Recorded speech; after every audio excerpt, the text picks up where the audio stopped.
Salve, salve, camaradas da biologia! Estamos aqui em mais um vídeo do Home Bio e dessa vez, como eu prometi na última aula para vocês, a gente vai falar sobre mitose, replicação celular, cânceres e tumores, né? Um assunto mais em alta e relacionado com a replicação celular.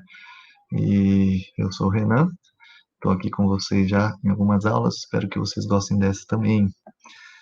Vamos falar então, como eu venho dizendo, a gente vai ver sobre mitose, o ciclo celular e um problema relacionado, né, os tumores, certo? Se lembra desses tópicos aí.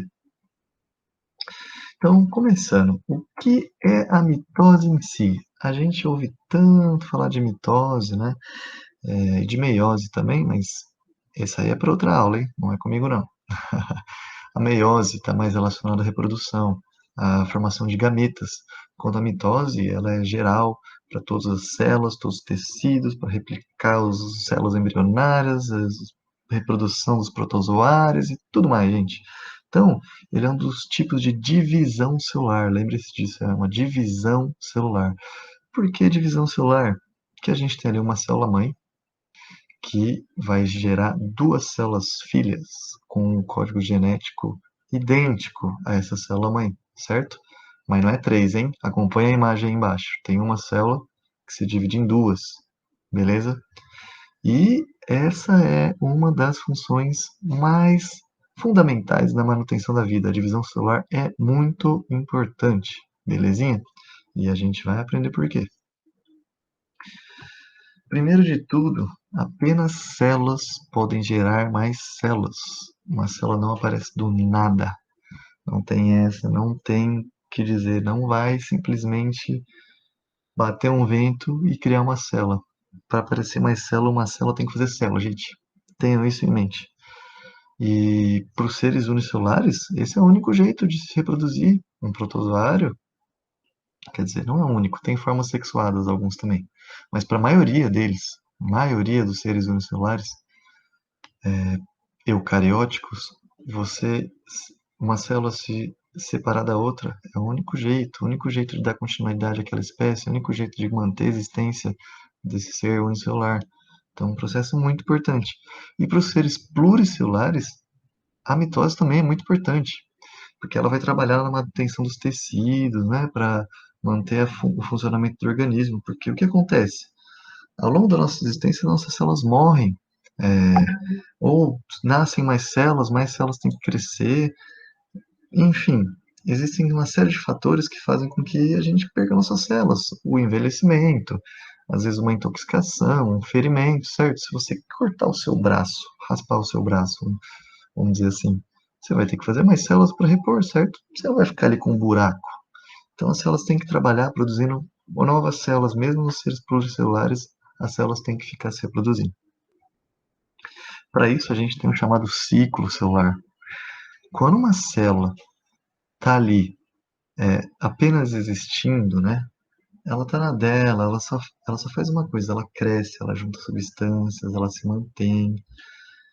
E quando ela, vamos dizer assim, está totalmente madura, ou quando ela recebe um sinal, ela se reproduz e inicia a meiose. Para isso, a gente divide o ciclo celular em algumas partes. Esse período de estabilidade, né, de crescimento, de produção de DNA e de duplicação de DNA, né, que é uma das atividades importantes anteriores à mitose, a gente chama de intérfase. É uma fase intermediária, como diz o nome, que é um período ali que a célula não está fazendo uma atividade de replicação, ela só está seguindo o seu metabolismo comum, está executando as atividades que a gente viu na aula anterior, ali de respiração, alimentação, metabolização. Agora, devido a alguns sinais, a gente, a gente pode dar um start, vamos dizer assim, iniciar a mitose. E aí, dentro da mitose, como a gente está vendo aí nesse ciclo, a gente tem pequenas fases, as fases são teóricas, porque a mitose é um processo rápido até, em que a gente observa algumas atividades, e essas tarefas são importantes para a boa execução da divisão celular. A gente vai ver daqui para frente. A gente, só para completar, aí dentro do ciclo celular, quando a célula está inerte, apenas existindo, a gente chama esse período de G0. Tá vendo que ela tem um ciclo ali no canto esquerdo, ó, uma setinha roxa, como se ela estivesse presa? A maior parte das células está assim.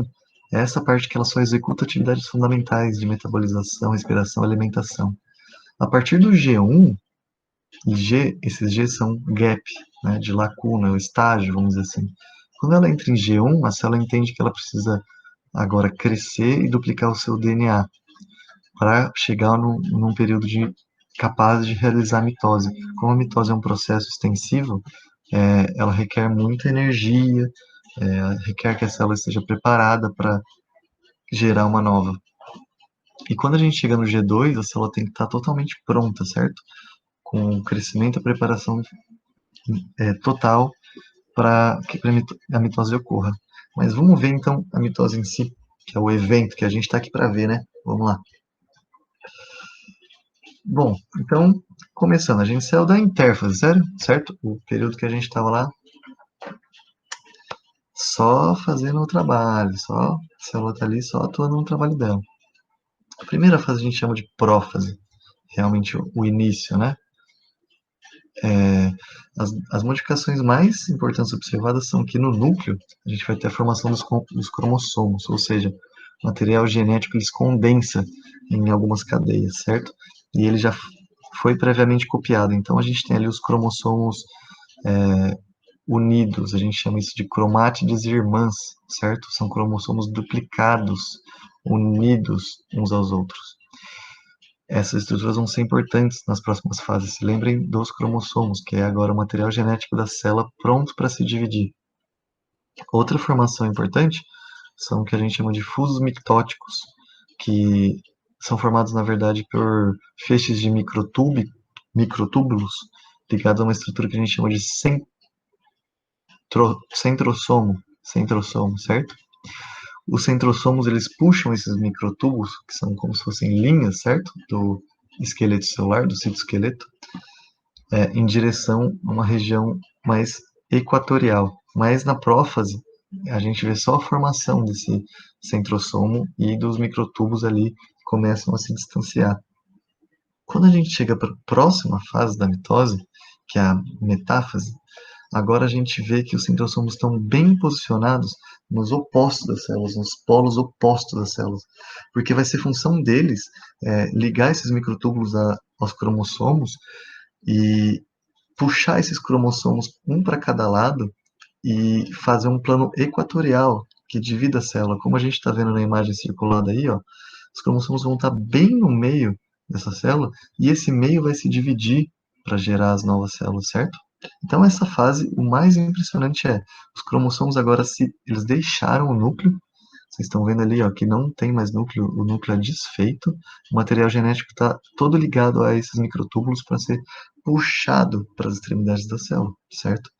Agora, na próxima fase, uma curiosidade antes de tudo, o processo mitótico, pessoal, ele é facilmente observável, principalmente em relação à movimentação do núcleo e dos cromossomos, porque o material genético é facilmente pigmentado por alguns corantes roxos que são básicos, já que o DNA é um ácido, né? Ácido desoxirribonucleico, a gente não ouve isso.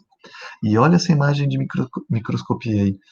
A gente vê perfeitamente os cromossomos, né? Os braços das cromátides aí, prestes a se separar, certo? Então, imagens reais aí.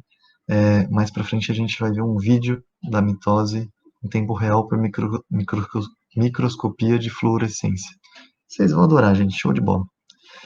Mas agora na anáfase, o que acontece aqui? A anáfase é a fase mais curta, ela é muito rápida, porque nessa hora as cromátides irmãs são realmente puxadas. Elas realmente se separam e vão cada um para um lado. Isso se deve graças a esse citoesqueleto aí dos microtúbulos estar se dissolvendo. Eles são feitos por uma proteína que é chamada de tubulina. E nesse momento, essas unidades vão sendo, vamos dizer assim, degradadas. Então as cromátides são puxadas e esses microtúbulos eles são encurtados de forma bem, vamos dizer assim, até violenta. Vocês vão ver no vídeo. É bem rápido. E agora a gente tem em cada extremidade ó, uma coleção completa dos cromossomos.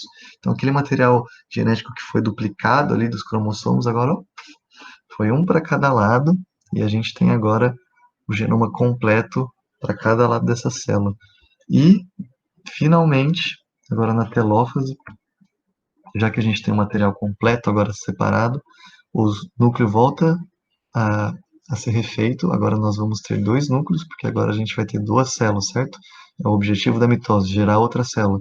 Então esses núcleos são refeitos com material genético dentro, com os cromossomos agora guardados ali, certo? Então, a partir daí, essas células vão entrar em intérfase de novo, lembra do ciclo celular? Elas vão ter que voltar a crescer, vão desempenhar suas funções até elas estarem completamente maduras e com todos os requisitos para fazer mitose no futuro. Também tem uma última fase que a gente costuma considerar, que é a fase de citocinese, né? Aí, finalmente, a gente tem a divisão do citoplasma, as células realmente vão se dividir totalmente. Esse processo é um pouco diferente em células vegetais e animais. Nas células vegetais, a gente tem a formação ali da parede celular, né? Uma característica que não está presente nas células animais. Mas nas células vegetais, a gente primeiro tem a formação da parede celular, e aí essa dissociação entre essas duas células. Nas células animais, realmente o citoplasma tem que se desgrudar e a membrana plasmática tem que se fechar novamente. Essa fase envolve muito movimento, por isso que a gente fala de citocinese, né? Muita cinética. Gente, tem um mapa mental do Brasil Escola, eu acho muito legal. Eu acho que eu falei bastante agora, né? A mitose tem muitos esses estágios, como eu falei, são estágios breves, mas que têm algumas características. Então, fazer uma arte, um desenho, estimular a descrição dessas fases vai ajudar muito nos estudos. E olha que bonita essa arte aí. Então, façam a célula, façam aí os centrossomos, os microtúbulos, os cromossomos, todos os movimentos, todas as fases, ó, para melhorar o entendimento de vocês. Anotem os tópicos que envolvem. Essas perguntas são muito recorrentes em vestibulares. É complicado, tem nomes complicados, então se familiarizem, produzam o seu próprio material, isso vai ajudar bastante, certo? Mas agora vamos lá, o tão esperado vídeo sobre o processo da mitose. Aqui, gente, são células animais, tá? Não, apesar de ser, vai estar colorido em verde, os microtúbulos, o centrossomo vão estar em verde e os cromossomos vão estar em vermelho, mas não é uma célula vegetal, é uma célula animal. E aqui a gente vai ver várias células fazendo mitose, várias. Então todas essas fases, vocês vão ver que elas acontecem, ó, rapidamente, certo? Rapidamente. Ah lá, a descondensação do núcleo, formação dos cromossomos, o centrossomo puxando os cromossomos com os microtúbulos, é tudo muito rápido. Tudo muito rápido. A gente vê no final a formação do núcleo de novo também, as células em volta.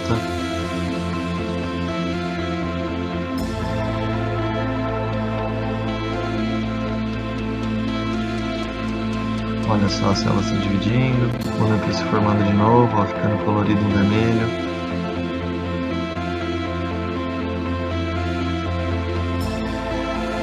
E esse processo, gente, ele é rápido e um corpo como o nosso, que tem trilhões de células, isso acontece o tempo inteiro. O tempo inteiro sem a gente ver ou sentir, mas acontece. É natural e tem que acontecer. Então, a gente está tendo uma visão privilegiada aí de algo rotineiro, certo?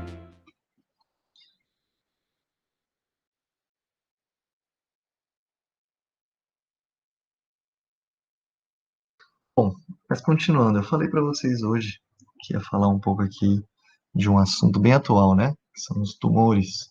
A gente está falando aqui, como eu acabei de falar, a replicação celular, né? Ela acontece tanto, o tempo todo, né? De forma eficiente, na maior parte do tempo. Mas toda vez que a célula é replicada, como eu falei, a gente faz uma cópia do DNA, né? E quando a gente faz cópias, a gente pode cometer erros, certo? Eu posso estar copiando uma frase aqui, trocar uma palavra, trocar alguma coisa. No caso do DNA, quando isso acontece, o nosso organismo é bem rigoroso, ele corrige o nosso DNA, ele mata as células que fazem, que cometem algum erro, ou essas próprias células acabam cometendo um suicídio celular, que a gente chama de apoptose. Mas ainda assim, né, isso tem alguns poréns, né? A gente pode ter alguns erros. Por exemplo, a gente tem uma proteína que a gente chama de P53, que ela é como se fosse uma guardiã mesmo, ela assiste a replicação celular e fala: se essa célula sair errado, o sistema imunológico tem que matar essa célula. Mas se por acaso eu copiar o DNA errado bem na parte da P53 e a gente ficar ali sem um guardião, né, que vigie essa replicação, aí a gente pode ter alguns problemas, certo? Porque se esse DNA for replicado de forma a dar algumas características como, ah, escrevi aqui no meu DNA que a célula pode se reproduzir mais rápido fazendo a mitose, ou então que ela não vai morrer, ela vai ser muito forte, muito duradoura. Pode até parecer bom, mas esse desequilíbrio pode trazer algumas formações defeituosas que ainda por cima vão ter grande capacidade de replicar, né, esses erros, porque se você replica mais rápido, copia mais rápido e está fazendo errado, então você está fazendo um serviço extensivo, né, muito ruim. É assim que se forma um tumor. O tumor é uma formação, né, um conglomerado de células que transcreveu o DNA de alguma forma errado, adquiriu uma característica ali invasiva, né, nociva ao tecido e que vai fazer mal. E a gente vai ver o porquê. Aqui tem algumas dessas características, como eu falei. Uma célula com crescimento descontrolado, certo? As células não podem crescer demais, elas têm que crescer o necessário, certo? A gente tem um tanto de células que a gente tem que ter nos nossos tecidos. Ignorar o sinal externo que regula a proliferação, como eu falei. Poxa, essa célula se nega a parar de crescer. O que eu vou fazer se eu tirar um monte dessa célula? Eu não posso, imagina, não, o que vai acontecer com aquele montoado de células, gente, aquele tumorzão. Tendência a evitar suicídio celular por apoptose, como eu falei, essa célula se nega a se autodestruir se ela tiver com o seu genoma errado.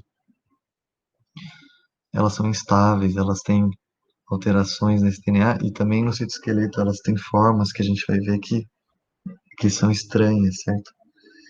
Promove angiogênese, ou seja, a angiogênese é assim, elas roubam a irrigação do sangue, elas pegam mais nutrientes para crescerem mais, as células tumorais. Então, as células em volta ficam debilitadas, as células saudáveis ficam debilitadas, porque elas estão roubando a, a irrigação ali.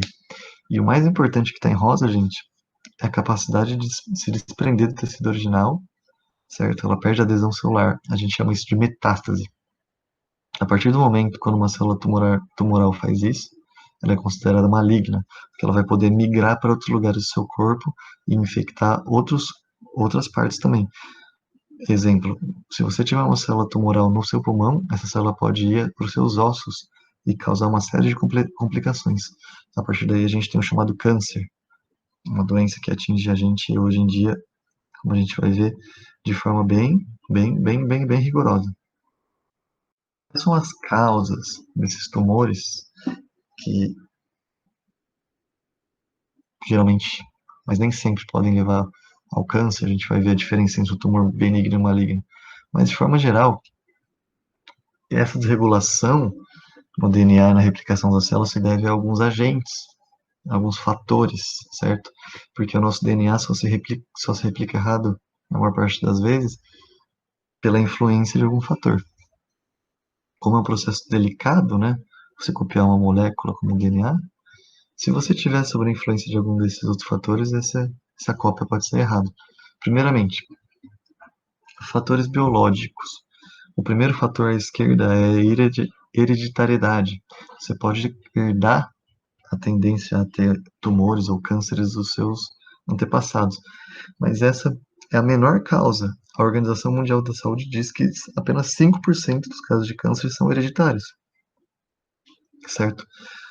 Outros fatores biológicos que podem afetar a gente são patógenos, como vírus, algumas substâncias produzidas por micro-organismos, certo? Por exemplo, a gente sabe que a gente identificou hoje em dia um vírus chamado HPV, que afeta o colo do útero das mulheres e pode vir a causar o câncer no colo do útero, por causar inflamações e instigar a replicação muito rápida de células do colo uterino. Então, é um fator, um agente biológico aí. Outro agente muito comum são os químicos, o uso de drogas, a influência de agrotóxicos, o contato com algumas substâncias químicas que não são bem aceitas no nosso corpo fazem com que o nosso DNA sofram reações também negativas que podem vir a trazer esses tumores. É tão comum a gente falar hoje em dia sobre o câncer de pulmão, né? Porque o tabagismo traz muito isso. Enfim, outro fator muito relevante. Por fim, os agentes físicos, radiação, calor, né?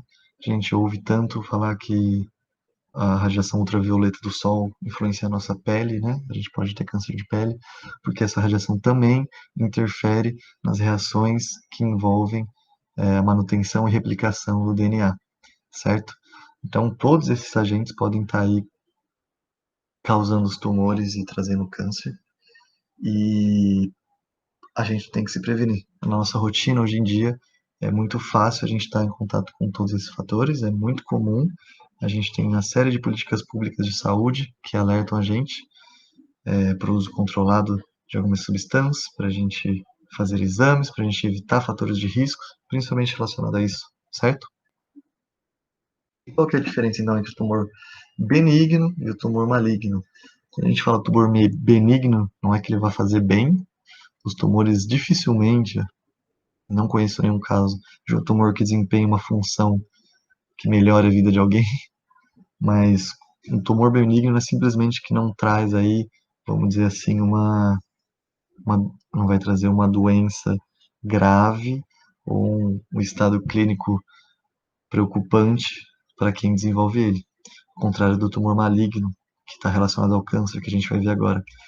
A diferença entre os dois é que, ó, o tumor benigno, como a gente está vendo à esquerda, no item A, ele vai estar ali, ó, numa cápsula de um tecido conjuntivo, ele está bem delimitado, preso, são células do mesmo tipo, ali, ó, todas juntas, num só lugar. O crescimento ele é extensivo, ou seja, a área dele vai aumentando de forma geralmente mais circular, se mantendo naquela região, certo? Se a gente realizar um corte nesse tumor, ele é homogêneo, certo? Ele é simétrico e ele dificilmente rompe demais tecidos nos arredores. Como a gente está vendo aí, esse tumor benigno, ele está perto da superfície da pele e a pele continua intacta, ela não se rompeu. Então, vamos dizer assim, ele não é agressivo, né? Ele não é, vamos dizer assim, extensivamente prejudicial. Agora, o tumor maligno, como eu já citei um pouco, ele é meio que o contrário do benigno. Primeiro de tudo, ele não é homogêneo. O crescimento dele é o que a gente chama de crescimento aracnoide. Por isso que a gente chama de câncer. Câncer quer dizer caranguejo, né? O caranguejo, ele tem ali uma parte central e suas patas pelo lado. O câncer, o tumor maligno, age da mesma forma. Ele começa numa fase central, mas ele se espalha fazendo raízes. Então ele tem esse crescimento invasivo, certo? Esses braços vão adentrar outros tecidos. Ele também ele também invade vasos linfáticos, como eu citei. Ele meio que exige a irrigação para si, para o seu desenvolvimento. Ele causa ulceração na pele, nos outros tecidos, hemorragia, porque ele vai realmente estar ali sendo agressivo e destruindo os demais tecidos. Ele causa necrose, ele vai causar a morte de células próximas, por se replicar tão rápido, as suas próprias células também necrosam, porque é uma atividade muito intensa. E por fim, como eu disse, a invasão vascular linfática, né, a metástase. As células cancerígenas desse tumor maligno podem se transportar pelo nosso sistema linfático e vascular, que são realmente, né, o que liga o nosso corpo inteiro, o sistema circulatório, e, e pode se alojar nos demais tecidos, fazendo esse mesmo processo. E aí a gente vai ter o desenvolvimento de doenças, porque quando esse tumor maligno está ali influenciando um tecido que desempenha uma função, como, por exemplo, o sistema respiratório, se os nossos alvéolos pulmonares são destruídos pelo câncer, como a gente vai respirar? Se o nosso sistema digestivo é destruído por células de tumores malignos, a nossa alimentação fica debilitada. E como esse processo é muito rápido, o câncer é muito invasivo e muito extensivo, por isso ele é tão letal e tão prejudicial.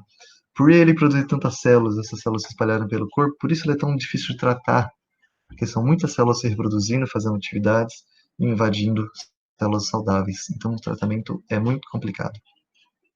Como eu falei, o câncer é uma das principais causas de morte no mundo, com quase 10 milhões de mortes em 2018, segundo a OMS, a Organização Mundial da Saúde. Então, se tornou um problema mundial que a gente tem que prevenir, pesquisar, tratar e se educar sobre. Vocês, alunos, tenham ciência do que é isso, para que no futuro vocês possam desempenhar funções de pesquisa, tratamento e atendimento contra essa doença que nos atinge, certo? Bom, gente, por hoje é isso. Essa aula foi bem densa, mas espero que vocês tenham gostado. Tem modelos bem legais aqui e continuem assistindo nossas aulas, tem mais novidade por aí. Eu sou o Renan e obrigado por estar comigo mais uma vez.